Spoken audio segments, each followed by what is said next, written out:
One of the most mysterious queens in history was Queen Bilqis, whose mention is also found in the Holy Quran. She was the wife of Prophet Sulaiman. Her kingdom extended from southern Arabia all the way to Africa. Many extraordinary and unbelievable stories are narrated about her. Some people even believe that she was half human and half jinn. Did Prophet Sulaiman have authority over the jinn as well? But this story does not begin with a queen. It begins with a small bird, the hoopoe. The hoopoe was a unique bird that could understand human speech and bring news from faraway lands. It was this small bird that helped guide a queen who once worshipped the sun. If you are ready, let us begin. Bismillahir-Rahmanir-Rahim. We relate to you, O Muhammad, the best of stories through what we have revealed to you in this Quran, though before it you were unaware of them. All the armies had gathered and were waiting for their leader, Prophet Sulaiman. This was the most extraordinary army in history. It included humans, jinn, birds, and even animals. Even the wind was under the command of Sulaiman. The human army consisted of foot soldiers and cavalry. The army of jinn remained invisible to human eyes, making it terrifying for enemies, as they could not see many of its members.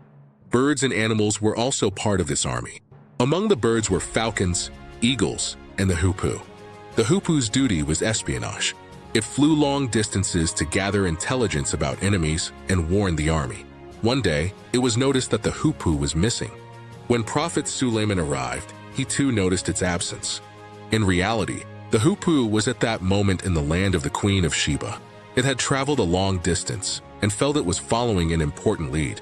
As it flew over the city, it noticed people gathering for a grand ceremony. The hoopoe asked another bird, "O beautiful hoopoe, can you tell me what is happening here?" The other bird replied, "The people are going to meet the Queen of Sheba. They are preparing for a ceremony in which everyone will prostrate to the sun." The hoopoe realized that its suspicion was correct. It observed the guards standing in anticipation of the queen. Soon, the queen emerged from her palace, raised her hands, and prostrated to the sun.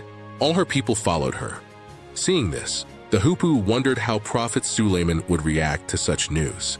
Without delay, it began its return journey. After several exhausting days of flight, it finally reached the camp where the army was gathered.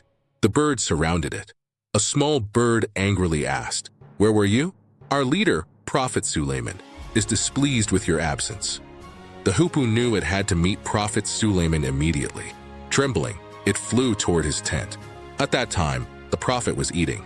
The hoopoe entered quietly through a window and sat near the table, keeping a careful distance from the prophet's hands.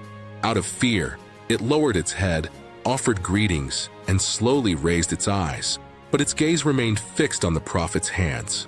The hoopoe decided to speak first. It knew from experience that the best way to win Sulaiman's heart was by speaking clearly and truthfully. "My lord, I bring you important news from a distant land that you do not know. I found a woman ruling over the people of Sheba. She sits upon a magnificent throne and possesses everything a ruler could desire." By this, the hoopoe made it clear that its delay had a serious reason. It had been on a sensitive mission. Prophet Sulaiman said, "We will see whether you are truthful or not. I will write a letter. Take it to them and observe how they respond." The hoopoe took the sealed letter and swiftly flew toward Sheba. Upon arrival, it entered the palace through an open window and hid behind decorative curtains. The queen was asleep on her bed, her hair spread across the pillow. Her face was extraordinarily beautiful. The hoopoe thought that if the army of Prophet Sulaiman were to fight the people of Sheba, the outcome would be clear. Although the queen was powerful, she could not defeat the prophet's army. Her people would be easily defeated. The hoopoe wondered whether to drop the letter immediately or wait until the queen was fully awake. At that moment, she opened her eyes and saw the letter before her. Startled, she looked around but saw no one. Nervously, she picked up the letter and read it silently. "This message is from Sulaiman. In the name of Allah, the most merciful, the most compassionate. Do not be arrogant against me, but come to me in submission." The queen became angry and again looked around, asking herself who could have delivered this letter. She summoned the guards and demanded, "Who dared to enter my chamber? Who did this?" The guards were shocked. They swore that no one had entered and that they had been fully alert. Meanwhile, the hoopoe listened from its hiding place. Queen Bilqis exclaimed, "Then how did this letter arrive?" She held it up before them. The guards tried to guess, but could not explain it. Confused and frightened, they remained silent.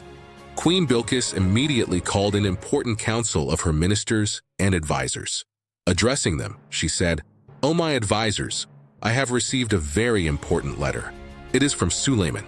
He begins in the name of Allah, the most merciful and compassionate. He commands that we come to him without pride. What do you think we should do?"